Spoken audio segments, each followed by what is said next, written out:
Le Salon de l'Emploi, un creuset d'opportunités et d'innovation entrepreneuriale. Encourager les jeunes détenteurs de projets innovants à se faire connaître davantage afin de relever les défis liés à l'employabilité. Un jury bien averti a examiné le savoir-faire de ces jeunes en matière de créativité. Plusieurs chèques en guise de récompense leur sont attribués. L'innovation porte sur la fabrication et mise en place des moulins solaires automatiques et silencieux à Ségal. Ce sont des moulins qui sont alimentés par l'énergie solaire disponible gratuitement. Donc les propriétaires de moulins ou bien les gens qui payent les moulins n'auront plus besoin de payer de gasoil ou bien de payer des factures d'électricité à la fin du mois, ni payer aussi un agent de mouture parce que c'est un moulin automatique.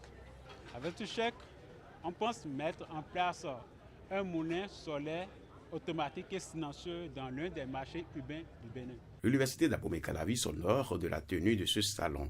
Les échanges et les rencontres qui ont eu lieu ici sont autant de pas en avant pour l'insertion professionnelle de nos jeunes. Durant ces 3 jours, riches en activités, cet espace a été un véritable carrefour d'opportunités où ambition, innovation entrepreneuriale et collaboration se sont rencontrées. Alors, la participation totale à l'édition 2024 du Salon de l'Emploi s'élève à 6 665 participants. Les formations préparatoires de ce salon ont connu la participation effective de 1033 apprenants. L'emploi des jeunes, un défi permanent pour le gouvernement béninois.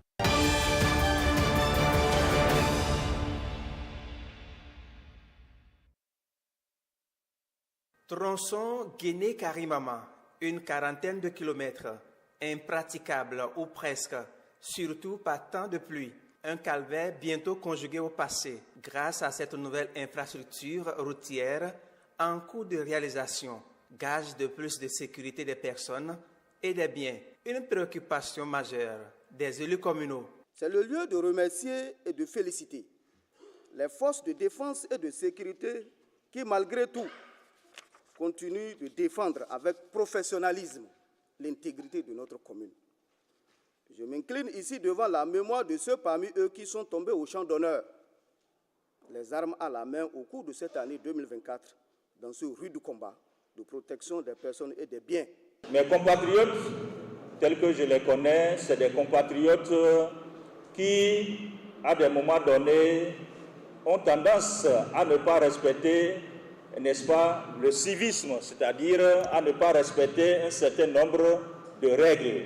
Ça, c'est la caractéristique de toute commune frontalière, notamment une commune frontalière commerciale comme Malanville. C'est toujours bien quand même d'aller au contact des populations, au contact des élus, au contact des différentes composantes de la société civile dans nos communes pour recueillir quand même leurs souhaits, leurs désirs, mais aussi les rappeler à leurs devoirs sur un certain nombre de choses, et notamment la coproduction de la sécurité et surtout aussi de respecter les consignes des FDS et toujours de s'aligner sur les orientations stratégiques du gouvernement pour tout ce qui concerne quand même les différentes composantes de développement. Et ça, vous avez vu, l'écho a toujours été favorable et les populations sont toujours reconnaissantes quand on va vers elles. Santé, éducation,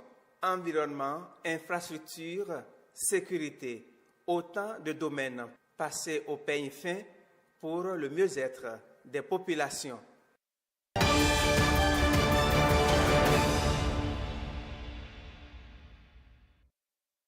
Élus locaux et cadres à divers niveaux des différents services déconcentrés du COUFO se sont donné rendez-vous à Lalo pour débattre des questions liées au développement du département. Le développement étant une démarche participative, le législateur béninois ne s'est pas trompé en insinuant cette rencontre dont l'objet principal est de débattre des questions de développement. La commune de Lalo, qui a la chance de vous accueillir aujourd'hui, partage ses limites avec 3 autres départements. Il s'agit des départements jumeaux de l'Atlantique et du Zou, ce qui l'expose aux affres de la transhumance. Pourquoi ce point? Les troupeaux de bœufs sont déjà dans nos communautés. Comment faire pour que les élus communaux et les membres de la CAD puissent se mettre ensemble pour que nous puissions éloigner de nous ces morts d'hommes que nous enregistrons dans nos champs, que ce soit dans les rangs des éleveurs que dans celui, bien sûr, de l'agriculteur, pour que nous puissions nous tous embrasser la paix. L'autre sujet à l'ordre du jour présente le point de la mise en œuvre de l'assistance conseil aux communes au 3e trimestre de l'année 2024. Des sujets bien évidemment suivis de discussions et propositions sous la supervision de l'autorité préfectorale.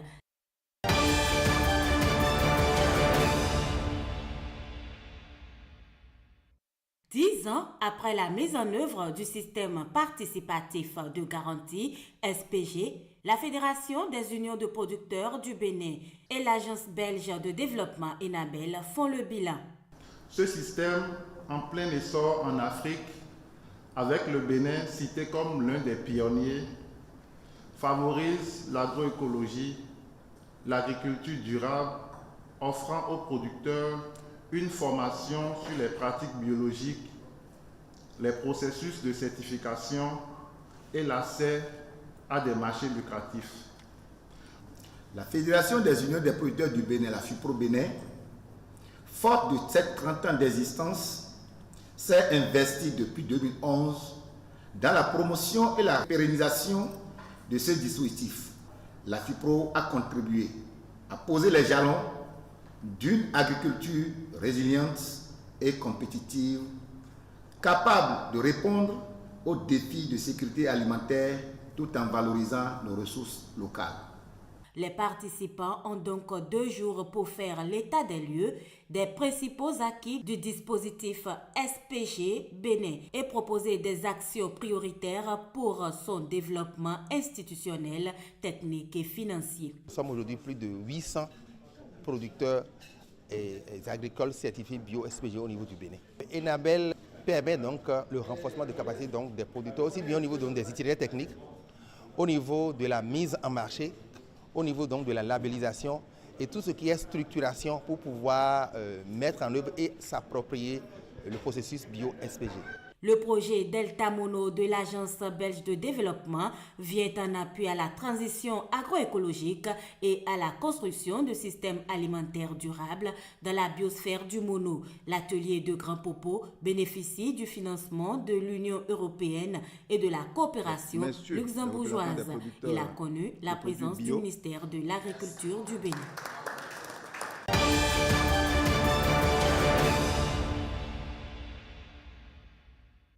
Ce sont les prestataires en charge de l'exécution des sous-projets, autonomisation des filles et femmes, maintien des filles à l'école et compétences de vie et santé sexuelle et reproductive qui sont réunis à cet atelier bilan.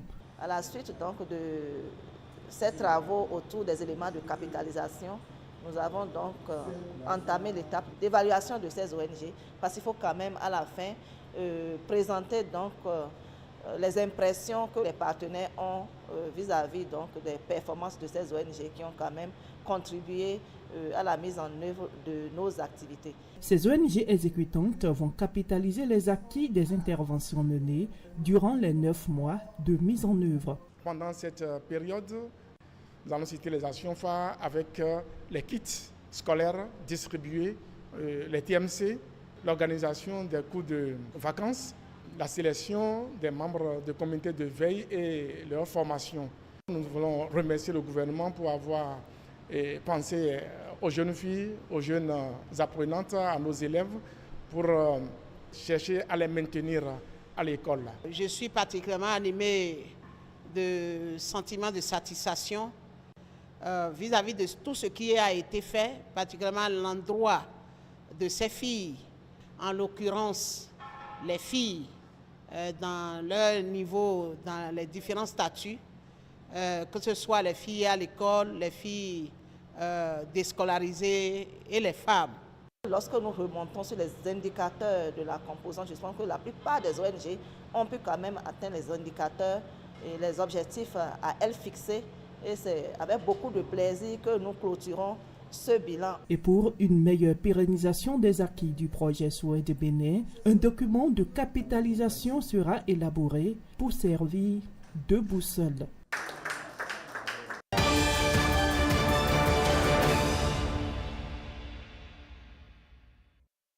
Des subventions à des échelles réduites pour plus d'impact au sein des communautés, c'est la vocation du programme IKI Small Grants, Initiative internationale pour le climat. Le Bénin a bénéficié de ces fonds pendant 3 ans. L'heure est à l'évaluation et à la vulgarisation des acquis. Nous avions pu sélectionner 5 projets dans le domaine des changements climatiques et de la diversité biologique. Et ces projets ont pu travailler avec les communautés qui sont dans le besoin. Ces communautés arrivent maintenant à faire face aux risques, c'est-à-dire au renforcement de leur capacité, leur résilience face aux effets néfastes des changements climatiques. Et nous avons aussi pu préserver les forêts. En 3 années d'exécution, ce projet a impacté 12 500 bénéficiaires directs comme indirects. La mise en œuvre de ce partenariat a non seulement permis le renforcement des capacités du Fonds national pour l'environnement et le climat, dans la mobilisation des ressources vertes, mais aussi contribuer de façon concrète au financement de l'action climatique à travers 5 projets d'adaptation. Nous devons capitaliser ces expériences pour mieux définir les actions futures dans le domaine d'intervention de ces projets. Je voudrais féliciter le FNEC une fois de plus pour la clôture avec beaucoup de succès de cette première phase d'accompagnement. La République fédérale d'Allemagne, bien entendu, soutient les acteurs et les organisations locaux en finançant leurs solutions locales qui contribuent au bien-être des populations dans plusieurs thématiques. Pour la pérennisation des acquis, la continuité du partenariat est souhaitée par les acteurs ici présents.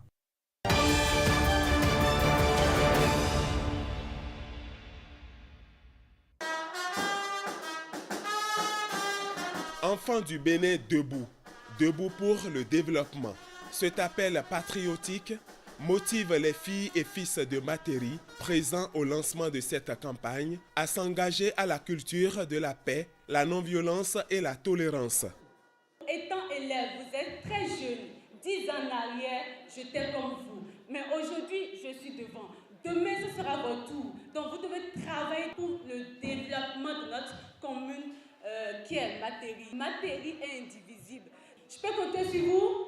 Oui. Materi a été choisi parce que Materi fait également frontière avec notre voisin burkinabé. Materi parce que la jeunesse de Materi est une jeunesse très active. Et les hors-la-loi passent souvent par les jeunes désœuvrés. Ne vous laissez donc pas manipuler. Votre avenir est à l'école. Nous avons vu des hommes et des femmes, monsieur le maire. Nous vous avons vu. La Tekora, la commune de Materi, est un milieu vivable. La Fédération béninoise des associations et clubs pour l'UNESCO est appuyée dans son combat pour la promotion de ses valeurs de développement par les différents ordres d'enseignement et les autorités à tous les niveaux. Le langage de la PNVT est désormais le choix de toutes les parties. La paix que nous voulons là, ça commence à la maison, ça commence au niveau de la gestion des petits conflits. La paix, la tolérance, la non-violence, c'est pour tous les Béninois. Sans ces piliers, pas de développement. Les responsables de la FEBACU promettent à ses ambassadeurs de la paix, la non-violence et la tolérance de plaider au profit des établissements de la commune auprès de l'UNESCO pour des appuis en matériels et équipements didactiques.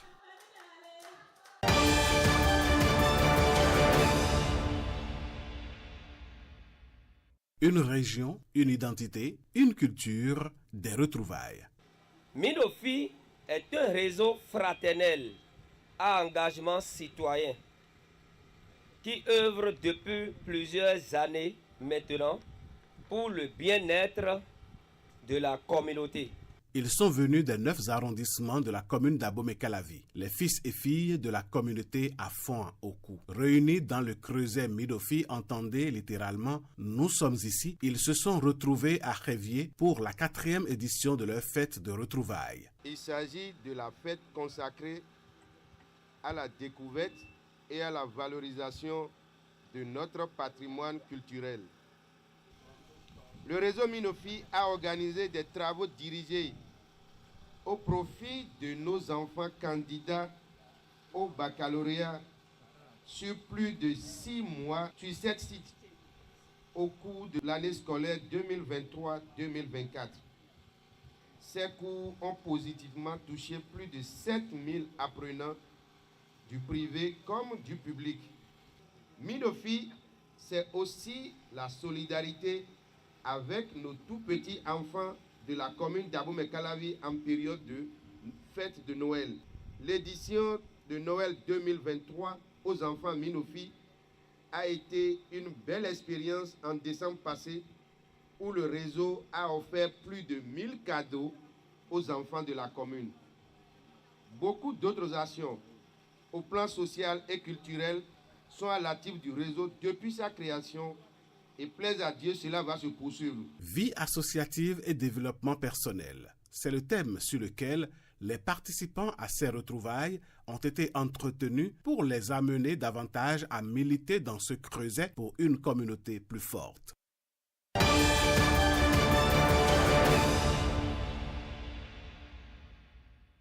Au regard des nombreuses difficultés rencontrées dans le processus de lotissement de la commune de Lalo et en respect aux dispositions législatives, la municipalité rend compte à ses administrés.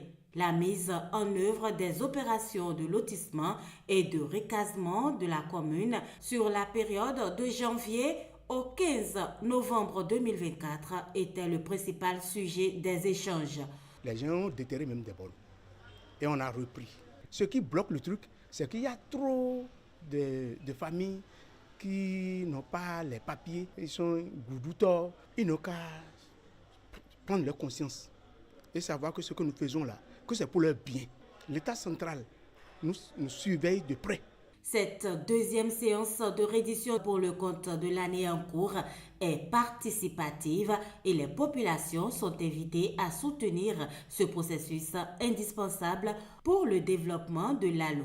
Nous voulons faire un lotissement à visage humain. Si je suis propriétaire d'un domaine très ferme, il est inconcevable qu'on me recase dans un bas-fond. S'ils sentent qu'ils sont brimés dans leurs droits, de ne pas hésiter à se rapprocher du secrétaire exécutif. Avoir une parcelle pour un Béninois, c'est une chose importante et sensible. Donc, j'ai le lieu de leur expliquer comment procéder afin d'avoir les conventions et tout ce qui est documents administratifs afin de couvrir leur propriété dans les normes, afin de bénéficier de certaines infrastructures et les nécessaires comme l'approvisionnement en eau, en électricité. Ça concerne les ouvertures de pistes, de voies et autres. L'exercice se poursuit dans les autres arrondissements de la commune. Les acteurs impliqués prennent l'engagement de respecter les tests en vigueur en la matière.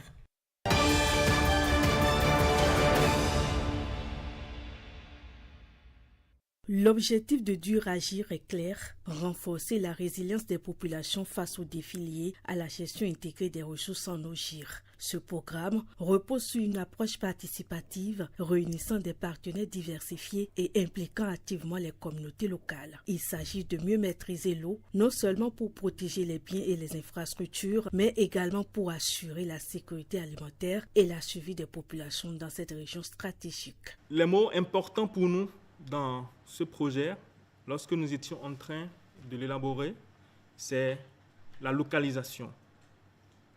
Parce que les éléments qui sont ressortis pour la durabilité sont principalement l'appropriation, l'engagement et la localisation. Quand ça repose sur les communautés elles-mêmes, quand ça repose sur les structures nationales, quand ça repose sur les structures locales, ça donne plus d'assurance quant à la durabilité.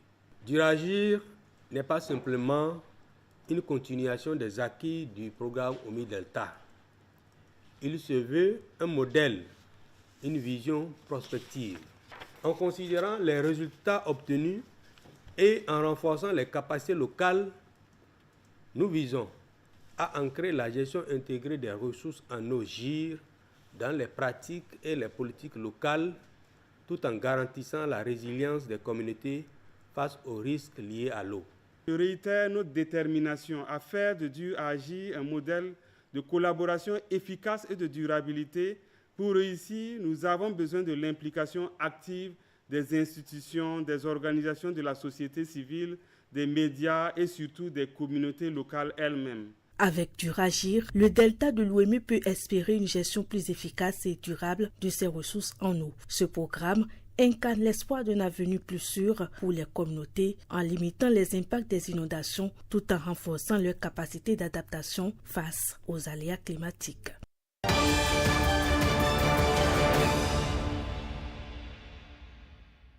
Un magistrat, et pas des moindres, bienvenue Sow. Il s'intéresse aux questions de la santé. En réalité, les réformes qui sont aujourd'hui amorcées en matière sanitaire doivent nous amener à imprimer un autre rythme aux acteurs du secteur de la santé, mais surtout aux patients qui fréquentent les milieux hospitaliers et aussi les officines de pharmacie. Donc ce document vise à rappeler aux patients leurs devoirs en milieu hospitalier et aussi aux praticiens leurs droits, parce que qui parle de droit, pas de forcément de répondant comme devoir. Et quand le présentateur parle, c'est toute une admiration. Existe-t-il pour l'homme un bien plus précieux que la santé? À cette question assurément rhétorique de Socrate, la réponse proposée par Bienvenu Sow tient en 305 pages. Plus de 300 pages pour nous renseigner sur nos droits et devoirs en matière de santé. Le droit à la santé dont vous avez parlé, c'est l'un des droits fondamentaux de l'être humain. Nous naissons avec. Mais c'est un droit qui a été problématisé à travers la Déclaration universelle des droits de l'homme de 1948, où il est devenu un droit programmatique. Droit créance, puisqu'il faudrait que l'État puisse prévoir les structures adéquates pour nous permettre de jouir de ce droit. Un ouvrage bien riche en enseignements. Ce livre est un outil, un guide, mais aussi un compagnon de réflexion. Je tiens également à exprimer ma gratitude envers tous ceux qui ont contribué à la réalisation de cet ouvrage. Un chef-d'œuvre à découvrir et parcourir.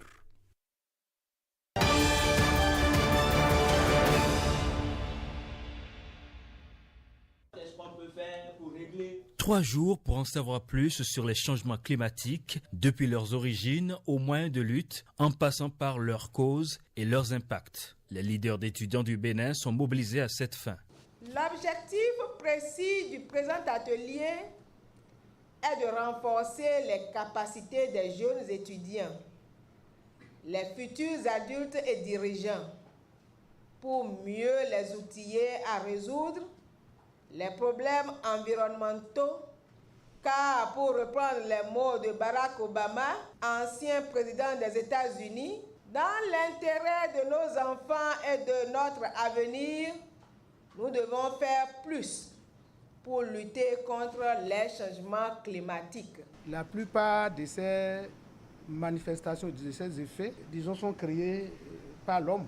Cela veut dire que aussi, c'est l'homme qui doit agir pour atténuer, pour diminuer les effets de ces changements climatiques, à défaut de les arrêter. Nous devons avoir des comportements qui préservent les ressources naturelles. Nous devons avoir des comportements d'information sur nos parents. Cette formation est une des contributions de la CNBU aux multiples mesures gouvernementales de protection contre les changements climatiques. Nous pouvons citer le projet intitulé « Facilité pour le changement local de l'adaptation au changement climatique, lancé le 8 octobre 2024, le Fonds vert pour le climat, le Fonds national pour l'environnement et le climat, pour ne citer que celle-là. On va constituer des réseaux d'étudiants, que ce soit les étudiants de l'université de Parakou, ceux de Abomey, de Kétou, d'Abomey-Calavi et d'Adjara. Ils sont tous représentés là. Et donc nous allons les mettre en réseau pour travailler sur les différentes solutions que nous allons sortir à travers les différentes communications qu'on va projeter. Il s'agit de faire des étudiants de véritables vecteurs de la lutte contre ce phénomène en vue d'atteindre l'ODD 13.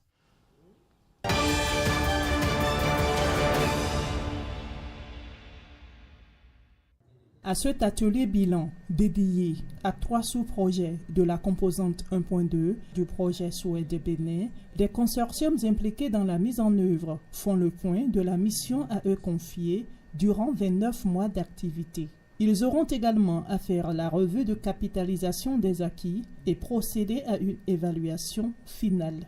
Au niveau de compétences de vie, c'est 2 sous-projets qui sont en lien avec autonomisation. Le groupement Haute-Vive a formé 128 000 filles sur les espaces sûrs, sur les thématiques de santé sexuelle.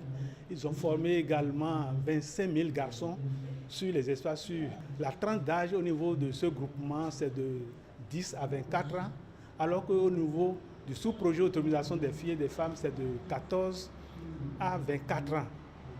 C'est après la formation de ces filles sur les espaces sûrs que le consortium Plan International les récupère et les forme sur les différentes sessions de formation. Avec la mise en œuvre du projet Suède, la première des choses, la perception de la fille a changé dans nos communautés, où désormais tout le monde commence par comprendre qu'une fille instruite peut vraiment contribuer au développement de sa localité. L'obtention de ces résultats au profit du projet Souhait de Bénin devrait prendre 4 années, mais finalement 29 mois ont suffi, soit 2 années et demie avec une mission bien accomplie. Notre mission était d'intervenir dans un contexte où les évidences présentaient un taux de décrochage des filles très élevé, un taux d'accès difficile aux ressources et aux opportunités économiques pour ce qui est des filles, des taux d'inégalité aux accès également aux produits et services de santé et de reproduction, ce qui expliquait donc le fort taux de grossesse précoce au niveau de ces filles-là.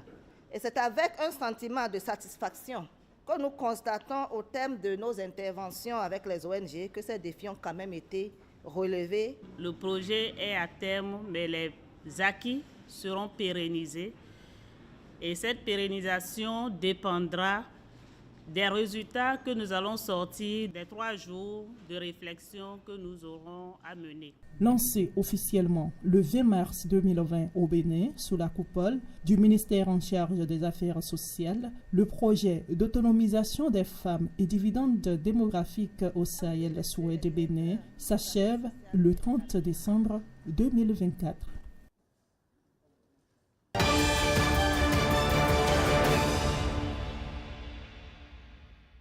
La séance formative et informative qui a réuni les femmes en service au ministère des Enseignements maternels et primaires vise, entre autres, à leur présenter les tests qui punissent les violences basées sur le genre en République du Bénin. L'exercice a été fait par le pôle juridique de l'Institut national de la femme. C'est nous qui sommes la cible, mais on aurait pu faire participer certains hommes pour comprendre mieux la situation et l'éviter. Toutes ces actions initiées par l'INF s'inscrivent dans ce cadre.